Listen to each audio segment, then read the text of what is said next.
여러분 혹시 마늘 좋아하세요? 한국 음식에 절대 빠지면 안 되는 게 마늘이고 들어가는 양 또한 다른 나라와 비교가 안 될 만큼 어마어마하죠. 하지만 이렇게 맛있고 많은 사람이 즐겨 먹는 마늘을 잘못 섭취하면 우리 몸에 치명적인 위험이 생길 수 있다는 사실 혹시 알고 계셨나요? 오늘은 마늘의 부작용과 올바른 섭취 방법에 대해 알아보겠습니다. 100가지 이로움을 준다 하여 이래백리라고도 불리는 마늘은 국제암연구소가 항암 효과가 있는 48개의 식품 중 1위로 선정할 정도로 그 효능이 뛰어나다고 하는데요.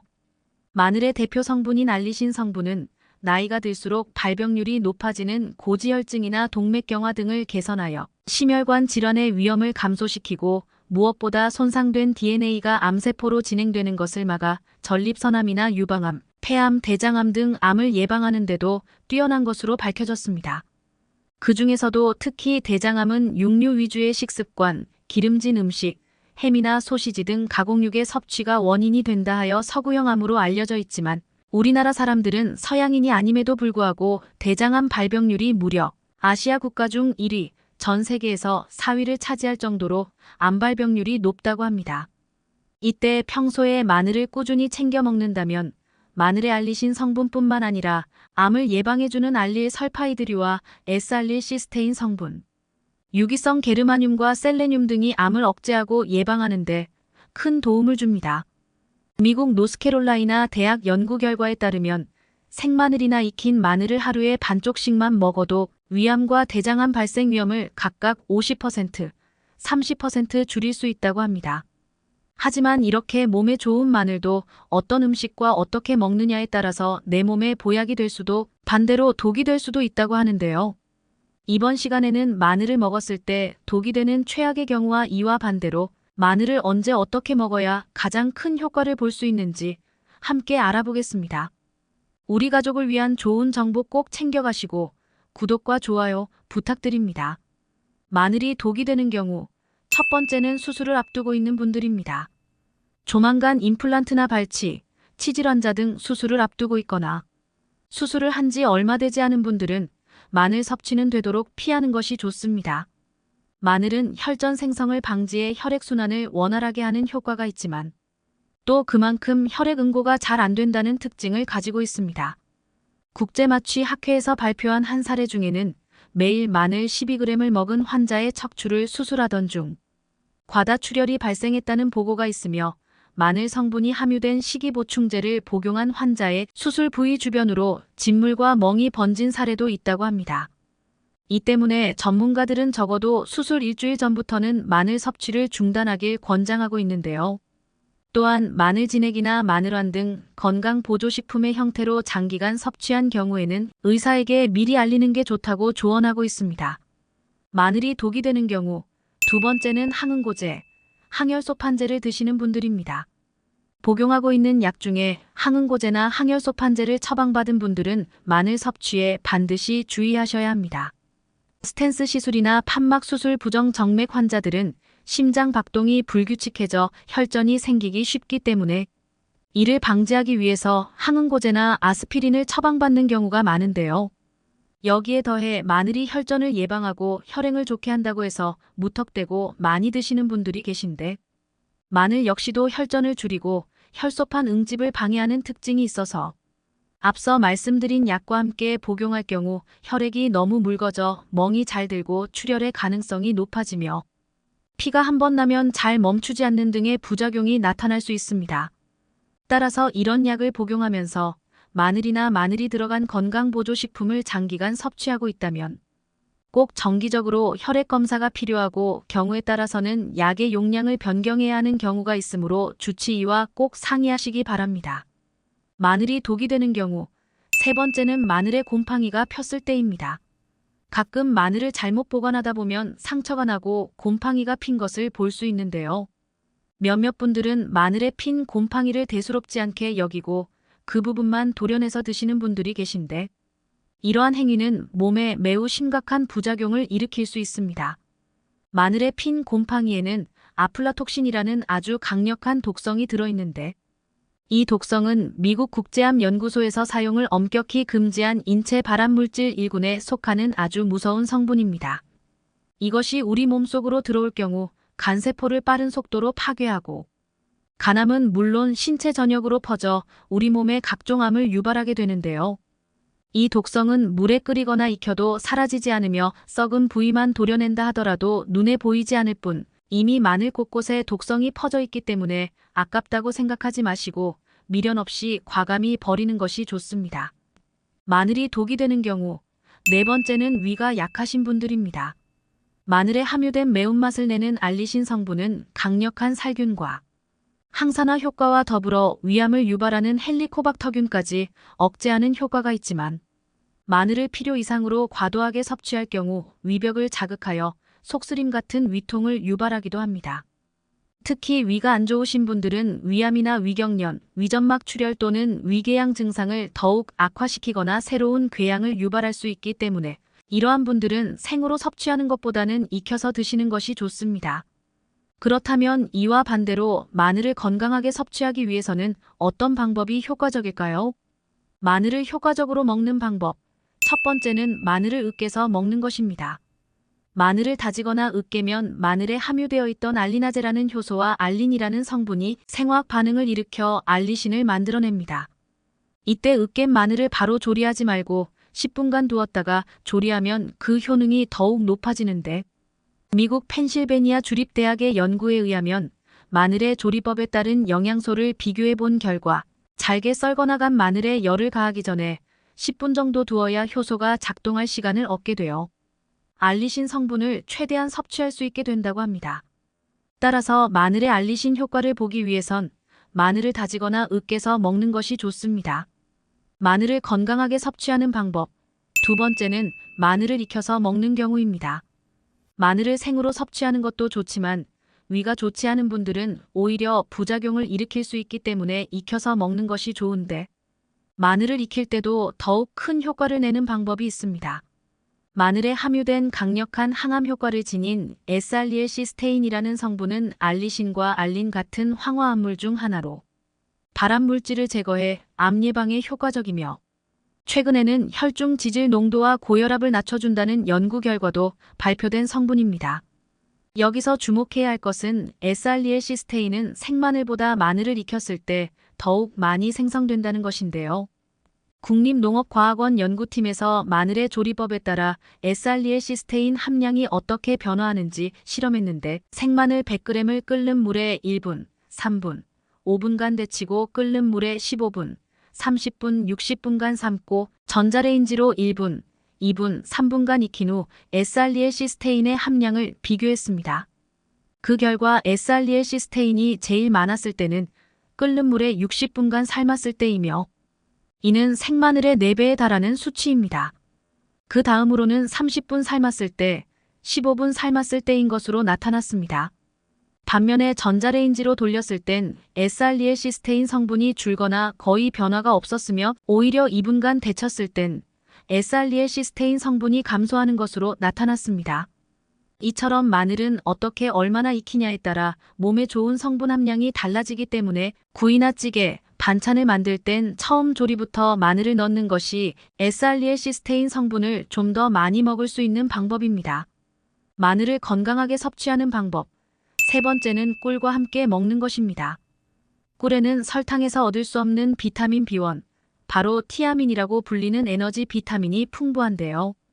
꿀 속에 있는 이 티아민 성분은 마늘의 매운맛을 내는 알리신 성분과 만나면 흡수율이 무려 20배가량 더 높은 알리타아민이라는 성분으로 바뀌게 됩니다.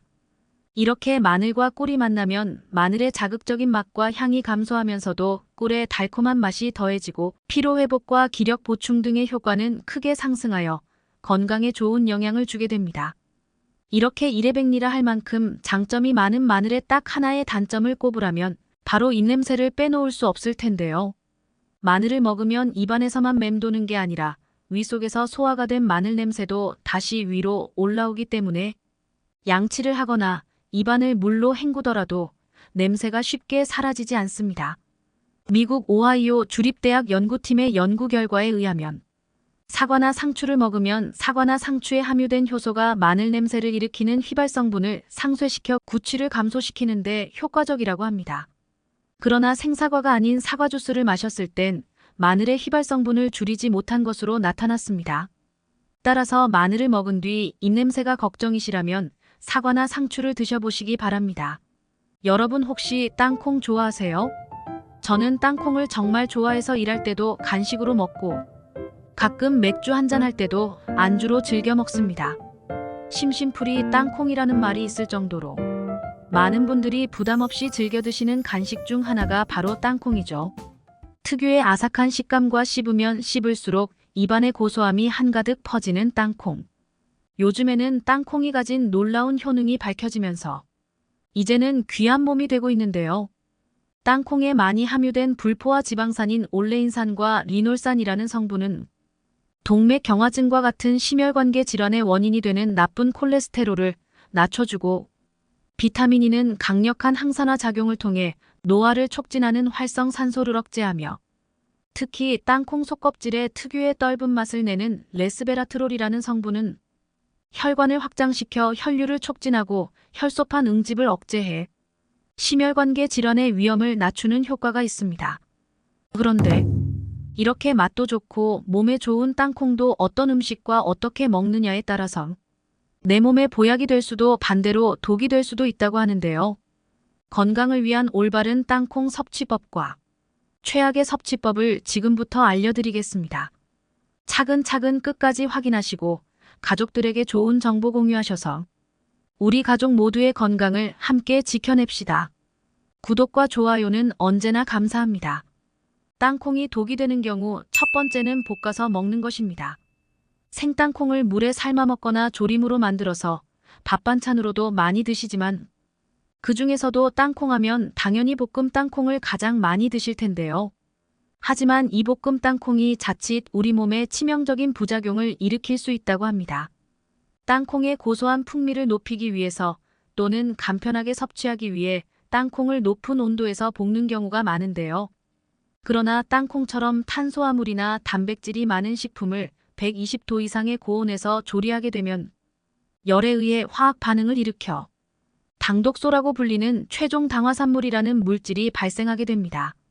이 최종 당화산물이 우리 몸에 오랜 기간 과도하게 축적되면 각종 염증을 일으키면서 동맥경화와 같은 혈관 질환의 위험성을 증가시킬 뿐만 아니라 피부노화, 만성피로, 당뇨합병증, 알츠하이머, 뇌혈관 질환, 암 등 각종 질환을 유발시키는 것으로 알려져 있습니다.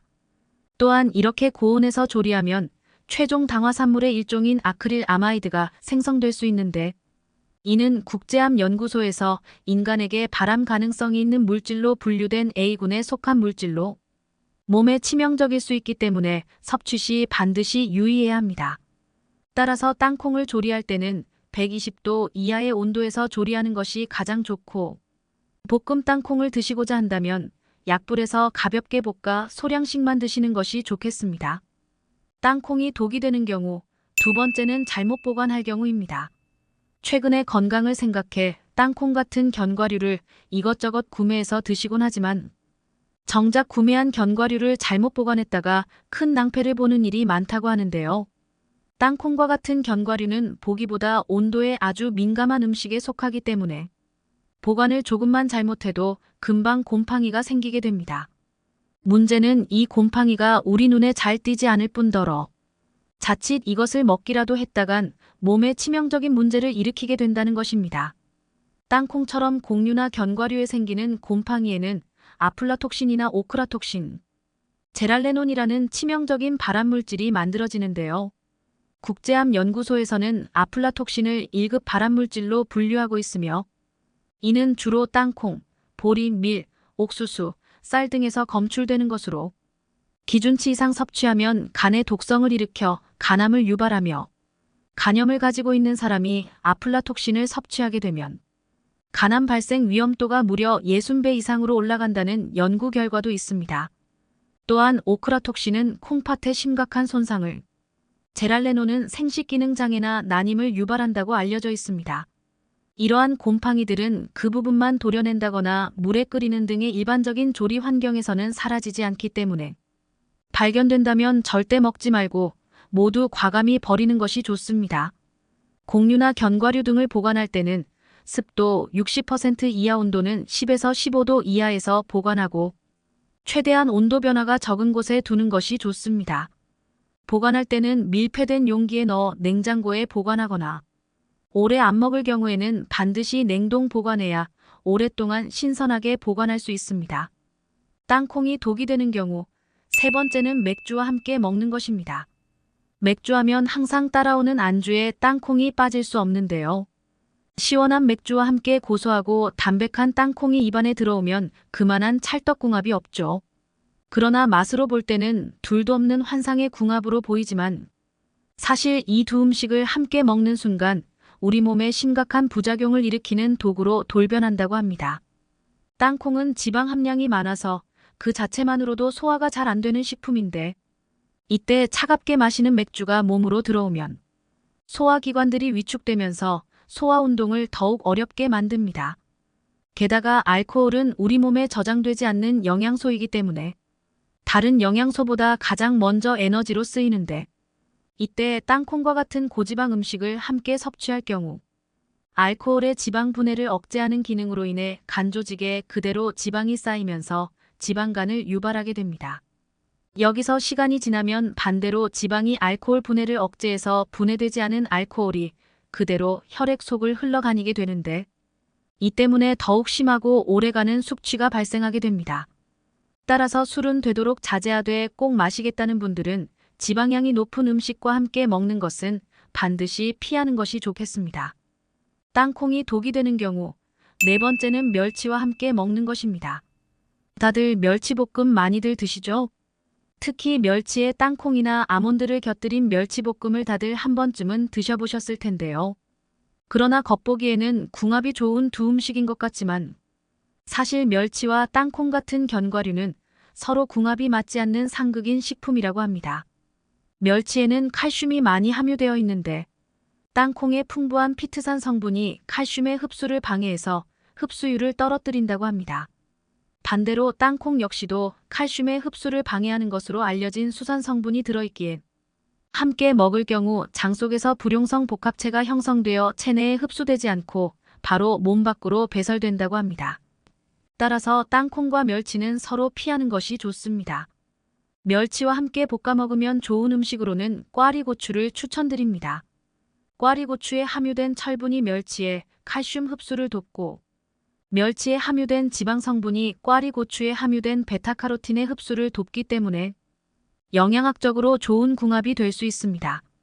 땅콩이 독이 되는 경우 다섯 번째는 땅콩을 너무 많이 먹는 것입니다. 요즘 견과류가 몸에 좋다고 해서 땅콩을 포함한 아몬드나 호두 등 각종 견과류를 많이들 챙겨 드시는데요. 하지만 이런 견과류들을 몸에 좋다고 해서 너무 많은 양을 자주 섭취할 경우 오히려 췌장에 악영향을 끼칠 수 있습니다.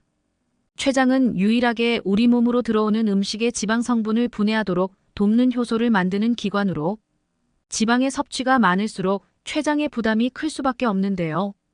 최근 들어 날씬한 몸매로 가꾸겠다고 탄수화물은 줄이고 지방 섭취는 높이는 일명 저탄고지의 식단이 유행하고 있는데 이렇게 지방 섭취가 많은 식습관은 자칫 췌장에 무리를 줘서 악영향을 끼칠 수 있으므로 주의가 필요합니다. 땅콩은 지방 함량이 약 50% 이상 되는 지방식품으로 칼로리 역시 100g당 약 500칼로리가 넘는 고열량 식품에 속합니다. 땅콩이 다이어트에 도움이 된다고 해서 수시로 드시는 분들이 계신데 앞서 말씀드린 것처럼 보기보다 열량이 높은 음식이기 때문에 많은 양을 섭취하는 것은 피하는 것이 좋습니다. 하루에 약 30알 이하로 드시는 것을 권장드립니다. 그렇다면 이와 반대로 땅콩을 건강하게 섭취하는 방법들은 어떤 것이 있을까요? 땅콩을 건강하게 섭취하는 방법. 첫 번째는 계란과 함께 드시는 것입니다. 땅콩에는 나이아신이라는 성분이 풍부하게 함유되어 있는데요.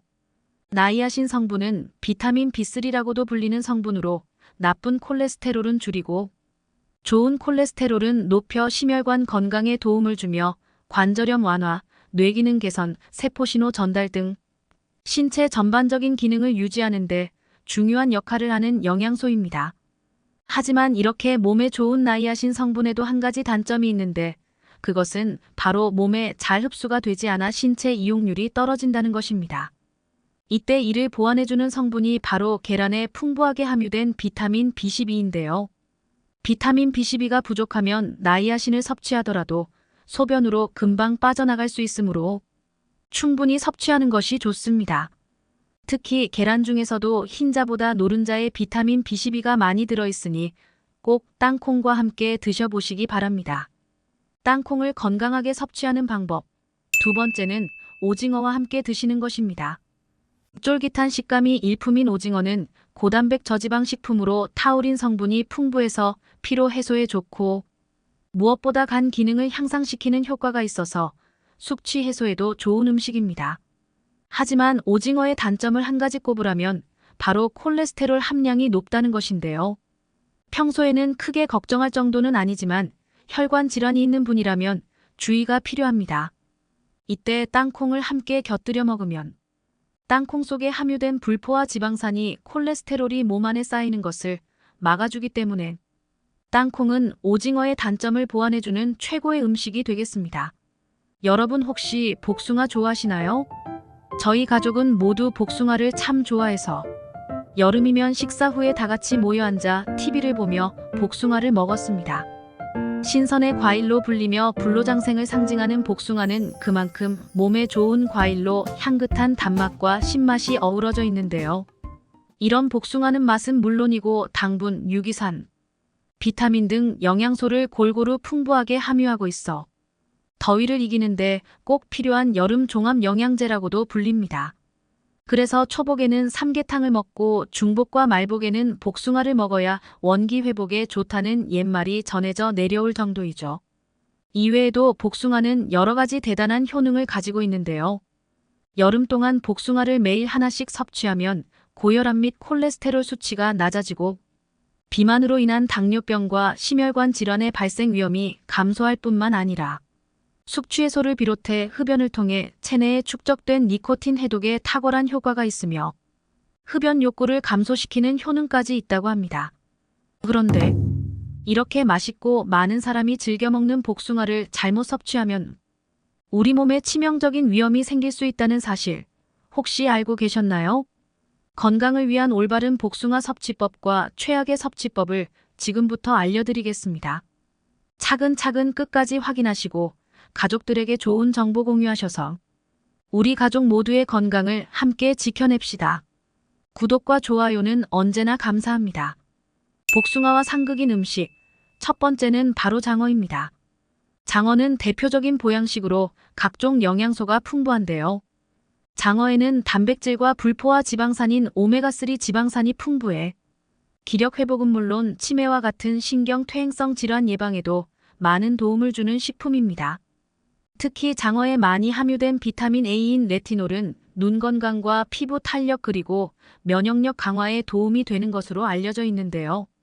그런데 아무리 이렇게 건강에 좋은 장어와 복숭아라도 함께 드신다고 무조건 보양식이 되는 것은 아니랍니다. 장어에는 지방이 21% 함유되어 있고 단백질도 풍부하지만 소화가 잘 안 된다는 단점이 있습니다. 장어의 지방과 단백질 성분은 소장에서 프로테아제와 리피아 그리고 아밀라제 등과 같은 소화 요소에 의해 분해되는데 장어를 드신 다음 후식으로 복숭아를 먹게 되면 소화 과정에 문제가 발생하여 장에 큰 부담을 줄 수 있다고 합니다. 이것은 복숭아의 신맛을 내는 유기산 성분이 장에 자극을 주어 앞서 말씀드린 소화 효소의 기능을 떨어뜨려 지방의 소화를 방해하기 때문입니다. 이런 작용은 위와 장에서 지방 성분이 오래 머물게 함으로써 부패를 유발하여 복통과 설사, 장염의 위험을 높이는 원인이 된다고 합니다. 일반적으로 장어가 완전히 소화되려면 1시간 정도가 필요하다고 합니다. 그러니 장어를 드셨다면 최소 1시간이 지난 후에 복숭아를 섭취하시는 것을 권장드립니다. 복숭아와 상극인 음식. 두 번째는 바로 삼계탕입니다. 삼계탕은 대중적인 여름철 보양식으로 닭고기와 인삼, 대추, 마늘 등을 넣어 조리하기 때문에 체력 증진과 피로 해소에 효과가 있어 많이들 찾는 음식인데요. 따라서 대표적인 고단백 식품인 닭고기를 끓여 만든 삼계탕은 다른 육류보다 소화 흡수력이 좋아 어린아이뿐만 아니라 위가 약하신 분들에게도 좋답니다. 게다가 단백질, 비타민 등 영양소가 풍부해 간 기능을 회복시켜주고 혈액순환 개선과 심혈관 질환에도 도움을 줍니다. 더욱이 삼계탕에 곁들이는 인삼, 대추, 마늘 등은 체내 효소를 활성화해 신진대사를 촉진하고 활성산소를 제거해 주어 노화 방지에 좋으며 몸속 노폐물과 독소를 배출해주는 효능이 있습니다. 그런데 복숭아와 삼계탕은 함께 먹으면 안 되는 상극인 음식이라고 합니다. 복숭아를 비롯하여 삼계탕은 따뜻한 성질을 가지고 있어 몸에 바로 열을 일으키고 이로 인해 가래, 두통, 기력 저하를 유발할 수 있기 때문입니다. 평소 몸에 열이 많은 분들이나 더위를 많이 타는 분들이라면 더욱더 주의가 필요합니다. 또한 장이 예민하신 분들의 경우 배탈이 날 수도 있다고 합니다. 그러니 삼계탕을 드셨다면 복숭아를 후식으로 드시기보다는 어느 정도의 시간차를 두고 복숭아를 섭취하시는 것이 좋겠습니다. 복숭아가 독이 되는 경우 세 번째는 바로 고혈압약입니다. 복숭아에는 100g당 200mg의 풍부한 칼륨이 함유되어 있습니다. 이미 잘 알고 계시겠지만 칼륨은 몸속 나트륨 배출을 도와 혈압을 안정시키고 각종 심혈관 질환 예방에 도움을 주는 고마운 성분입니다. 그런데 혹시 고혈압약을 복용 중이시라면 칼륨이 풍부한 복숭아 섭취에 주의가 필요합니다. 고혈압약에 함유된 이뇨제 성분은 칼륨이 몸 밖으로 빠져나가는 것을 막기 때문입니다. 고혈압약을 복용하시고 바로 칼륨이 풍부한 복숭아를 섭취하게 되면 몸속 칼륨의 농도가 높아지게 되는 것이죠. 따라서 고칼륨 혈증이 생길 위험이 증가하게 되는 것입니다. 고칼륨 혈증의 증상으로는 무력감과 근육통, 심박수 증가 등이 있습니다. 심할 경우 부정맥과 같은 심혈관 질환을 일으킬 수도 있다고 하니 복숭아를 드시고 나서 고혈압약을 바로 드시는 것은 가급적 피하시는 게 좋으며 가능한 1~2시간 정도의 시간 간격을 두고 드시는 것을 추천드립니다. 그렇다면 복숭아와 궁합이 좋은 음식에는 무엇이 있을까요? 복숭아와 궁합이 좋은 음식. 첫 번째는 바로 사과입니다. 복숭아와 사과를 함께 먹으면 피로 회복과 피부 건강에 도움을 준다고 합니다. 이는 복숭아와 사과의 풍부한 구연산과 사과산 덕분인데요. 구연산은 스트레스를 해소하고 몸속 일산화탄소를 분해하는 역할을 합니다. 이로 인해 피부 속 노폐물과 기미가 발생하는 것을 억제하여 피부 건강에 도움을 줍니다. 또한 사과에 가득한 사과산은 체내 노폐물을 분해하고 피로 회복에 매우 좋습니다. 복숭아 또한 유기산이 풍부한 과일로 혈액순환을 도와 피로 회복과 면역력 향상에 효과적입니다. 따라서 복숭아를 드실 때 사과와 함께 드시면 건강에 많은 도움이 되겠습니다. 복숭아와 사과는 그냥 드셔도 좋지만 스무디나 주스로 함께 갈아 드시면 맛과 영양을 모두 챙기실 수 있습니다. 복숭아와 궁합이 좋은 음식. 두 번째는 바나나입니다. 한의학에서는 복숭아를 약용으로 사용하고 있습니다. 복숭아 과육에 함유된 시아나수소산이 호흡 중추를 진정시켜 기침을 멎게 하고 끈적한 가래를 줄여주기 때문입니다. 복숭아에 함유된 아스파라긴산 성분 역시 가래를 삭히는데 효과적인데요.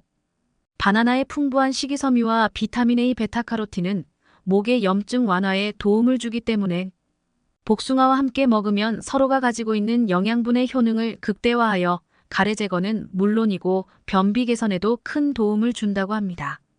복숭아와 궁합이 좋은 음식. 세 번째는 바로 수박입니다. 수박은 땀을 많이 흘리는 여름철 수분 보충에 효과적이며 칼로리도 100g당 25칼로리에 불과해 다이어트에도 좋습니다.